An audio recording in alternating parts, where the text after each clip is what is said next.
Bomb blast हुआ है लाल किले के सामने अभी 1 मिनट पहले।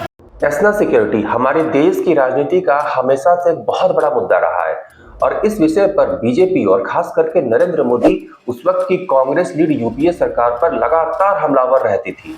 एक्चुअली 2004 से 14 के बीच में हमारे देश ने कई डरावने आतंकवादी हमले देखे और उन हमलों को लेकर के उस वक्त की बीजेपी सोनिया गांधी की सरकार पर लगातार हमलावर रहती थी। लेकिन अब पिछले 11 सालों से हमारे देश में नरेंद्र मोदी की सरकार है, तो अब सवाल उठता है क्या नरेंद्र मोदी की सरकार में हमारे देश में आतंकवादी हमले नहीं हुए? तो इसका जवाब है बिल्कुल हुए हैं। कैसे नहीं हुए? और हाल ही में जो दिल्ली में बॉम्ब ब्लास्ट हुआ जिसमें 13 लोगों की दर्दनाक मौत हो गई, वो तो आतंकवादी हमले का सबसे लेटेस्ट एग्जाम्पल है। अब यहीं से बड़ा सवाल खड़ा होता है, क्या मोदी सरकार में भी हमारे देश की नेशनल सिक्योरिटी के जो हालात है वो बद से बदतर हो चुके हैं? और आज इस वीडियो में हम इसी बात को data, facts and ground reality के साथ समझेंगे।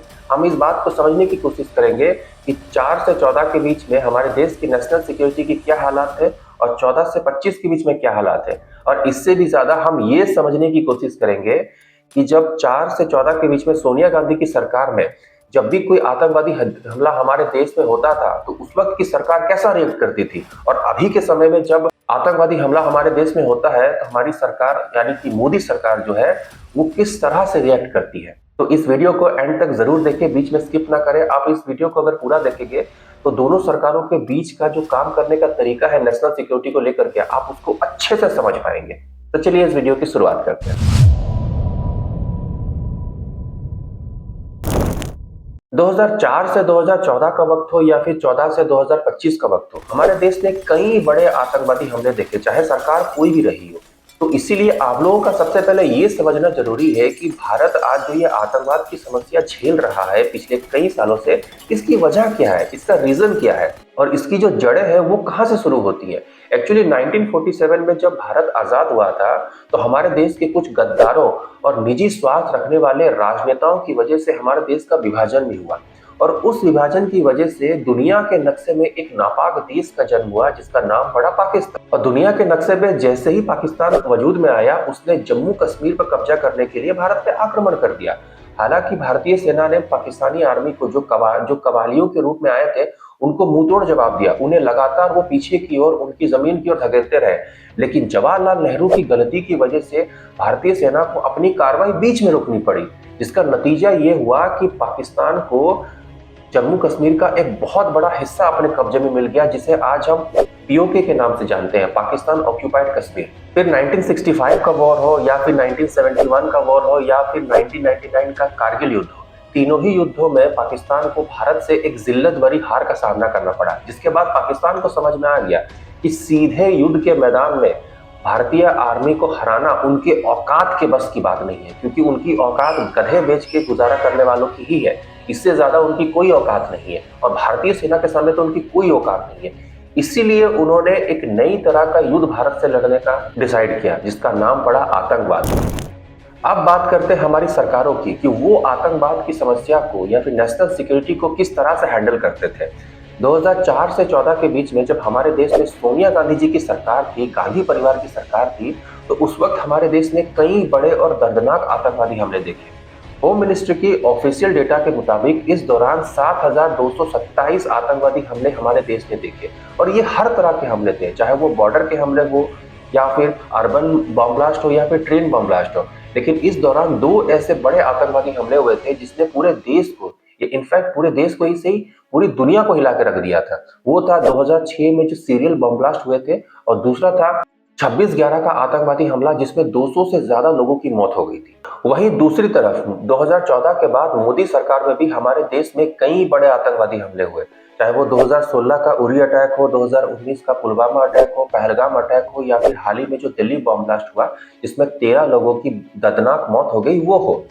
लेकिन दोनों सरकारों के बीच में नेशनल सिक्योरिटी को लेकर के सबसे बड़ा डिफरेंस अगर किसी चीज को लेकर के बनता था तो वो ये था कि किसी बड़े आतंकवादी हमले के बाद सरकार का रिएक्शन क्या होता था।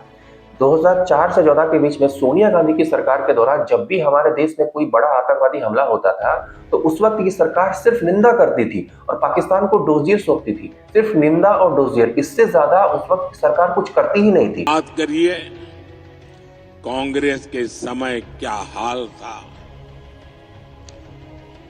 यहां बम फूटते थे, आतंकवादी गोलियां चलाते थे, निर्दोषों को मौत के घाट उतारते थे और दिल्ली की सरकार पाकिस्तान को लव लेटर भेजती थी, लव लेटर। लेकिन दूसरी तरफ मोदी सरकार के दौरान जब भी कोई बड़ा आतंकवादी हमला हमारे देश में हुआ तो इसका एक सॉलिड जवाब पाकिस्तान को दिया गया। फिर चाहे वो उरी अटैक के बाद सर्जिकल स्ट्राइक हो, या फिर पुलवामा अटैक के बाद बालाकोट एयर स्ट्राइक हो, या फिर पहलगाम अटैक के बाद ऑपरेशन सिंदूर। इस तरह के एक्शन ने पाकिस्तान को एक क्लियर मैसेज दे दिया कि भाई ये पुराना भारत नहीं है कि आपको जब मन करेगा तब आप कुछ लोग भेजोगे और हमारे देश के नागरिकों को मार दोगे और हमारी सरकार सिर्फ निंदा करती रहेगी और पाकिस्तान को सबूत देती रहेगी, डोजियर सौंपती रहेगी।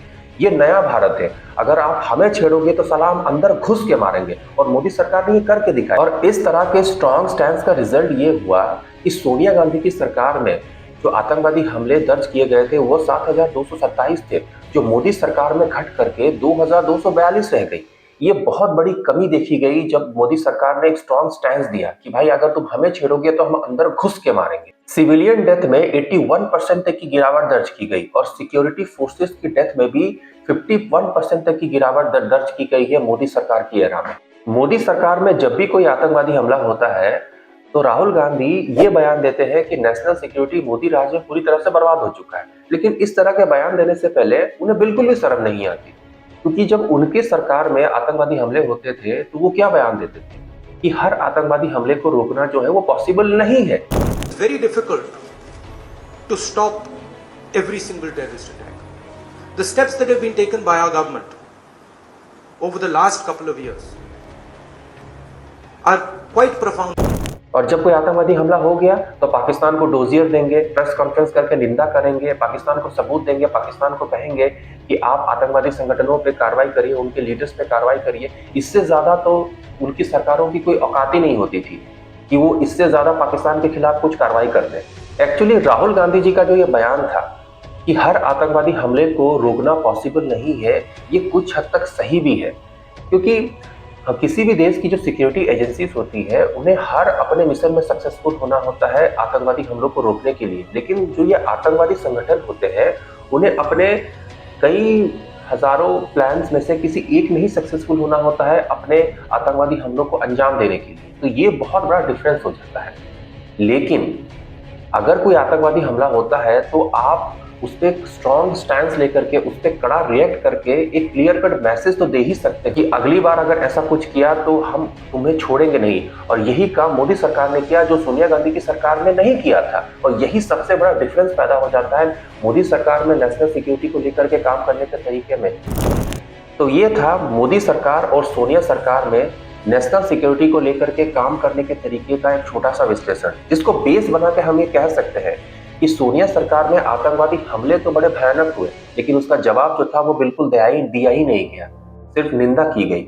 लेकिन दूसरी तरफ मोदी सरकार में हमले कम हुए, लेकिन जो जवाब था वो बहुत ही सॉलिड दिया गया और एक भारत का एक क्लियर कट नया इमेज बना के पाकिस्तान के सामने रखा गया कि अब अगर तुम हमला करोगे तो हम तुम्हें छोड़ेंगे नहीं और तुम्हारे घर के अंदर घुस के साले तुम्हें मारेंगे। लेकिन एक बात जो सबको समझनी जरूरी है कि देश की सुरक्षा से जुड़े मुद्दों पर राजनीति बिल्कुल नहीं होनी चाहिए। नेशनल सिक्योरिटी कोई पार्टी का इशू नहीं है, बल्कि पूरे देश का इशू है। सभी राजनीतिक पार्टियों को साथ मिलकर काम करना चाहिए जब बात देश की सीमाओं और देश की इज्जत की हो। लेकिन दुख की बात तो ये है कि जब आप सरकार में थे और आपके काल में जब आतंकवादी हमले होते थे आप तो कोई कार्रवाई नहीं करते थे, लेकिन जब अभी की सरकार आतंकवाद के खिलाफ कोई कार्रवाई करती है, स्ट्रॉन्ग स्टैंड लेती है, तो सर्जिकल स्ट्राइक के सबूत मांग लिए जाते हैं, बालाकोट एयर स्ट्राइक पे सवाल खड़े किए जाते हैं और ऑपरेशन सिंदूर के टाइम पे हमारे कितने फाइटर जेट गिरे ये सवाल पूछे जाते हैं। आखिरकार ये सब है क्या? देश की सेना, देश की एजेंसीज और देश की सुरक्षा पर सवाल उठाना, ये रिवाज आखिरकार आया कहां से? ऑपोजिशन का काम होता है सवाल उठाना, लेकिन देश के दुश्मनों को खुशी देने वाली राजनीति देश हित में कभी नहीं हो सकती। इसीलिए जरूरी ये है कि नेशनल सिक्योरिटी और देश हित से जुड़े किसी भी मुद्दों पर सभी पार्टीज जो है वो एक सुर में बात करें, एक टीम बनकर काम करें, क्योंकि देश हित हमेशा ऊपर रहता है और हमेशा ऊपर रहेगा। आपके इस मुद्दे पर क्या विचार है? आपके मुताबिक नेशनल सिक्योरिटी की जो हालात है वो मोदी सरकार में बेटर है या फिर सोनिया गांधी की सरकार में बेटर थे?